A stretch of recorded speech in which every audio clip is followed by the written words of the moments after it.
My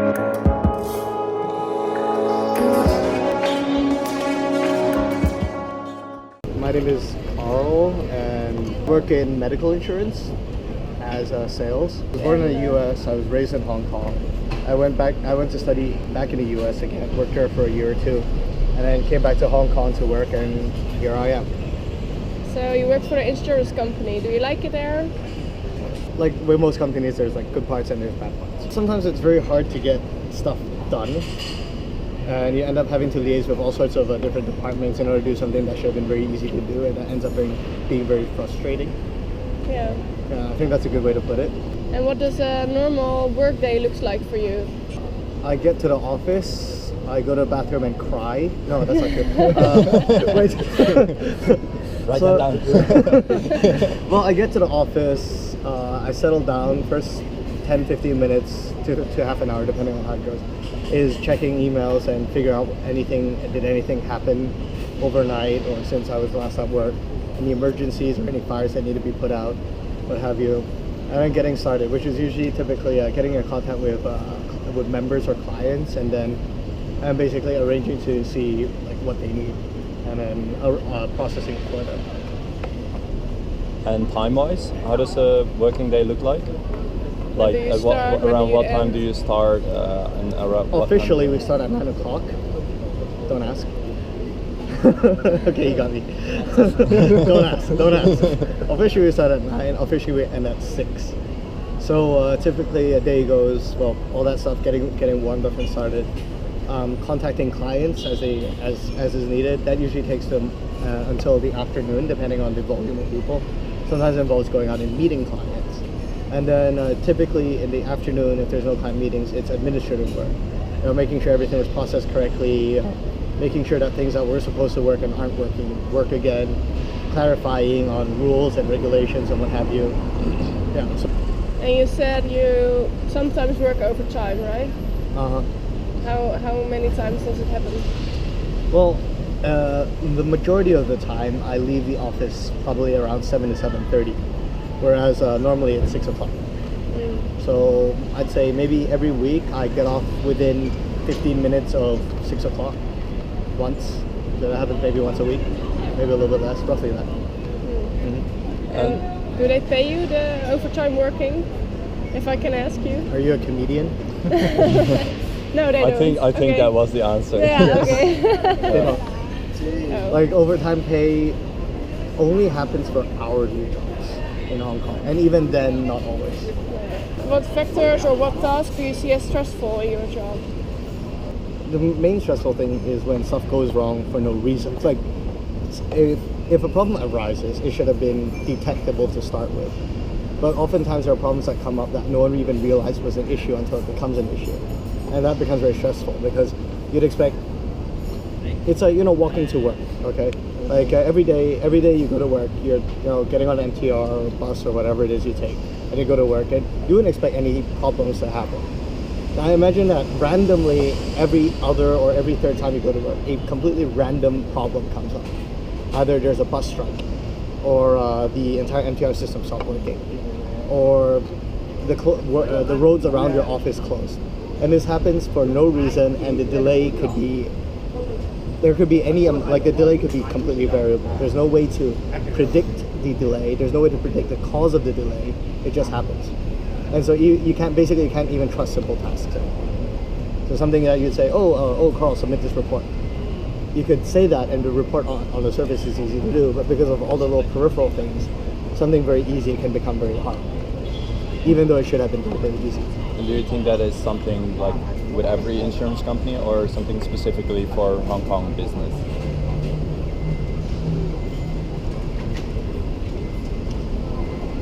Let's just say that I haven't really encountered this issue in my prior work. I think that's a very politically correct answer. And do you think that living in a city as big and crowded as Hong Kong makes you more stressful than you would live on an island or in another area? Possibly. For me, I get used to the crowds. Yeah. The high population density doesn't really affect me in a what I would consider a stressful manner. Maybe I'm already used to it, or I don't even realize I'm being stressed. But to give you an idea as to what happens, I live on the first floor in Hong Kong, which kind of really sucks because all I have to do is pull up my curtains and then everyone can see into my room. You know, I can't even get changed without half the city seeing me unless I lower the curtains. So there's a certain, to a certain level, it's privacy. It's hard to have a private conversation in Hong Kong. Yeah. Okay. Unless you intentionally go out and look for some place that's private, or unless you're willing to fork money at the issue. So I'd say that's one big factor with living in a city. How stressed are you? Could you give yourself a... Well, right now I'm probably like 5 is normal, I guess. 5 is average. 0 is you didn't know that you didn't have a job, I guess. Yeah. And 10 is I'm probably gonna kill myself. Stressed out, yeah. Okay, so if you asked me on Monday morning, I would have been a 13. If you ask me right now, I'm probably like a 7, 6, 7. Yeah. And on average, in your job when you're working? 8. I'd say 8, 7.5, 8. That's my guess. So what that's quite stressed, yeah. So what do you do to like release your stress? Oh, that's an interesting question. You know what airsoft is? Yes. Like that things on your arm? Yeah. So basically, it's taking BB guns and shooting other people and getting shot at. Yeah. Yeah. So everyone's happy because they get to de-stress by shooting you, or you get to de-stress by shooting them. And hopefully you get to de-stress more than they get to de-stress. I recently started going to the gym again. I've been playing airsoft. I also go hiking a lot. So basically it's high exertion activities that, I don't know, act as an outlet, I suppose. But then sometimes, you know, all of a sudden something goes wrong. And so an interesting example, and maybe this makes it very good timing for this interview, is that on Monday I kind of blew up at something. Which doesn't normally happen because at work no one considers me the type to get angry. But every so often, you know, you hit a certain point and then you just, fuck this shit, you know, I'm gonna yell at something. Yeah. And so that happens every so often, I guess. Like you just hit that point and then, well, okay, whatever. Consequences be bad. Of course, now I had to clean up after myself. But yeah, basically stuff like that happens. Okay? But so it has its ups and downs, your stress level. Yes. Yeah. And in a way, I guess that is... So a constant state of stress, I would guess, is actually saying that it's a low state. Because if you're always slightly stressed, that becomes the norm for you. But if you don't know when you'll suddenly get a spike, then your natural state of stress probably gets elevated all the time because you're waiting for, okay, what's going to happen next, what's going to happen next, what's going to happen next. So you end up a little bit maybe paranoid.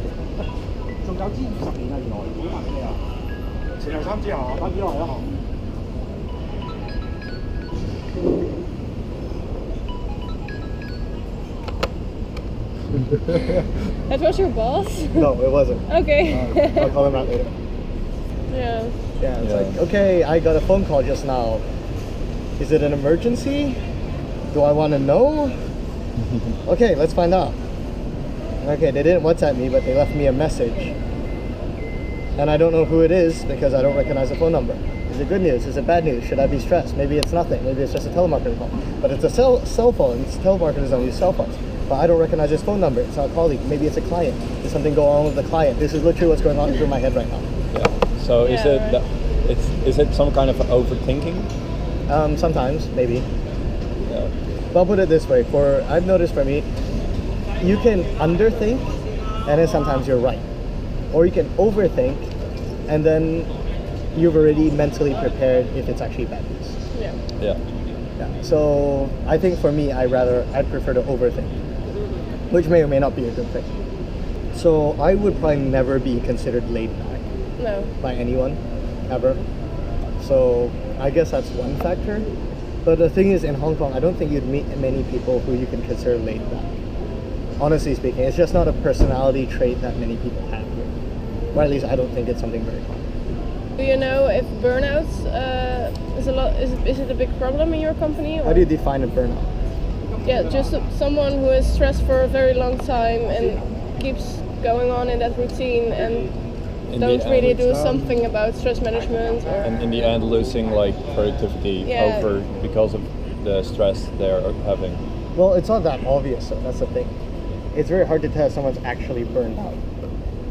They don't, they don't lift up a little red flag going, hey, I burned out. yeah, it's everyone." like they can't work anymore. They have to go home for a few months, and then they. A few months. Yeah, no it one's could ever be, had a could burnout. be. No, okay. Yeah, Sometimes it could be. yeah. So no, if your criteria is going home for a few months, A few weeks, but nope. no. Okay. And Maybe half a day. Oh no, Maybe a that's weekend. not. Yeah. And for example, someone is like really having issues with, for example, stress.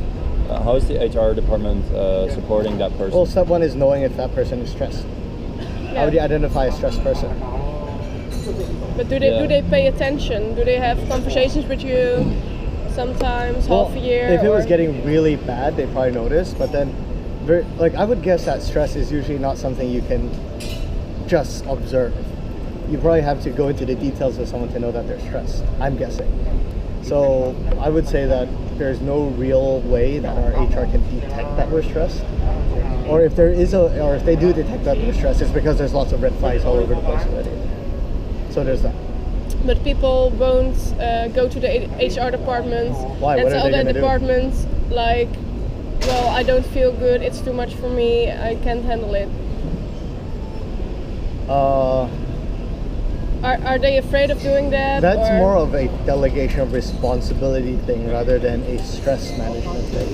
I mean, they come hand in hand, but people wouldn't look at it. Like, if I was to go to my boss and say, hey, I can't handle this, he's going to look at it as, oh, I don't want to take on this responsibility set. It's not going to be, he's not going to take it as, oh, Karl is stressed. The interpretation is different. Yeah. Okay. So what would be the interpretation of stress, like for example in Hong Kong? Like what would be the definition of stress? Well, I didn't mean the definition of stress was different. I meant how would HR detect someone is stressed? Yeah. And I don't think they have a real way to detect it because they don't ask us, hey Karl, are you stressed? They don't do stuff like that. Yeah. Or at least I haven't seen an HR that does it. And there's no way to outlet it. It's like, oh, if you're stressed, then like if you say that you're really stressed about something, that's like, okay, sure, so kind of thing. Well, yeah, I think in the Netherlands they really pay attention on that.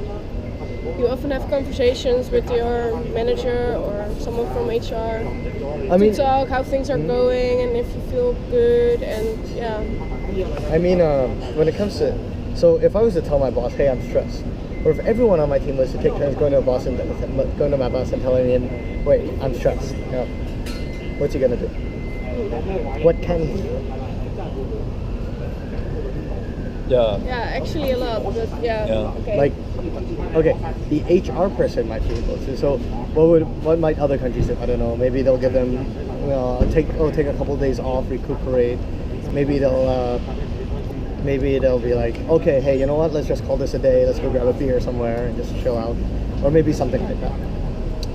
But, or just reduce your tasks, or divide the work. Okay, I guess help you with planning, right? Time management. I would say that usually what happens is the reduction of workload, or some variant thereof. But you'll never see anything else beyond that. Like there's not going to be an HR in Hong Kong that I can think of that's going to tell you, you know what, just take a couple of days off, don't worry about it. If they do that, they'll say something like, take a couple of days off. Speaking of which, oh, you have 4 days of annual leave left. I wanted to give you a week, but 4 days it is. That's as close as you're going to get. And how do they reduce workload? Well, they can give you less tasks. Yeah. That's one possibility, and in fact, that's the only possibility I can think of. Okay. But usually, if your task load is being reduced, the unspoken implication is also because you're incapable of doing it, which in a way is true. But so basically, even though they're doing that and they're reducing stress, they're not doing it because they're reducing stress. They're doing it so that the shit gets done. So stress itself is it like taken seriously in Hong Kong, or is it just like something within the working culture? And it's something within the working culture, if you ask me. It's like if you're not stressed, then it's like, well, then what are you doing? Yeah. What's your job if you're not stressed? So it's assumption that that's the case. Not that I agree with this mentality, but that's how the general mentality is, I feel. Another thing is that lots of bosses, I think in Hong Kong, also have the mentality that, hey, if I'm paying you to work, if your hours are 9 to 6, let's say, it's like, if you finish work early, that means I'm not giving you enough work. If you can only finish your work after office hours, that means you're not working fast enough. So it's kind of like a catch-22 situation. Like, if you're in having a job and you're not stressed, you're not doing enough, basically. So when does that mentality start? Like from kindergarten or high school, or only when you start working? Are you familiar with the Hong Kong education system? A little bit. Little bit. Can you tell something about it? Do you know anything about the DSEs? DSEs? Yeah, I have no idea what they stand for because I didn't take these exams. Oh, those are the exams. Do you need to entrance? Yes, Yeah. And so basically for the local students, they have to take this all or nothing exam that decides whether or not to get into university. And then that's it. That's all you need to do. Yeah, and all you need to do is screw up that exam, and a lot of options are closed to you. Unless you can somehow retake them, which may or may not happen. Yeah. So it's like you study all the way up to age 16, and then your future is decided by one exam. You can have a bad hair day on one day of your life when you're 16, and that negates all 13 years of education. But I'm tish. Yeah. Maybe I'm exaggerating a little bit, but it's gonna be roughly what I said. So have you seen the buses around here, the advertisements? And you might have seen some of them with some random dude's face. Usually they have some funky hairstyle. Those And are the they'll teachers, right? Yeah, the 5 A's of guaranteed A star, or they say some crap like that. And literally all they're doing is teaching to the exam. That's literally all they do. They teach you how to pass that damn exam. And they make a ridiculous amount of money doing that. And when I say ridiculous amount, double underscore, italicize, and bold that word. They make a lot of money doing that. So for example, I have a kid and I want that kid to pass the exam. How much money would I spend on these teachers? Well, how much money do you have left over after eating and living? Well, personally, I don't think anyone will take my kid then, but... Well, but people do that kind of stuff. Yeah. And do you also think it's a cultural part? So during family gatherings, and this is a rule for almost all Chinese families, all the aunts and uncles gather together, and actually they'll start gossiping about their kids, because that's what adults tend to do here. And then one of the things I'll almost certainly comment is, how is insert child's name here doing at insert company here, in his insert industry here? And that will basically come up every single time. And so it becomes kind of like a, pardon my English here, but it becomes a penis waving contest. You get why it's called that. Yeah. Yeah, but instead of penises, it's kids. Yeah. Waving your kid around and seeing who has a bigger, kid. No, I'm serious. And so it's like, oh, your kid is an engineer. Well, mine's a lawyer. Crap like that. Oh, yours graduated summa cum laude. Well, mine graduated honors class or whatever, or magna cum laude or whatever. And then you always get that one aunt in the back who's like not saying anything because maybe their kid failed PSC or something. Yeah. And so it's basically, to me, it's like stress inheritance. So as a parent, you're stressed because people naturally compare the size of your kids, and then naturally when the parents get home, they check the size of their kid and then try to make the kid bigger. And so they put the stress on the kid. Basically, everything becomes a waving contest. Yeah. Mm-hmm. So do you think money is playing a big role in Yes. this? And in what way? Yes. And in what way? Also yes. Also yes. Yes.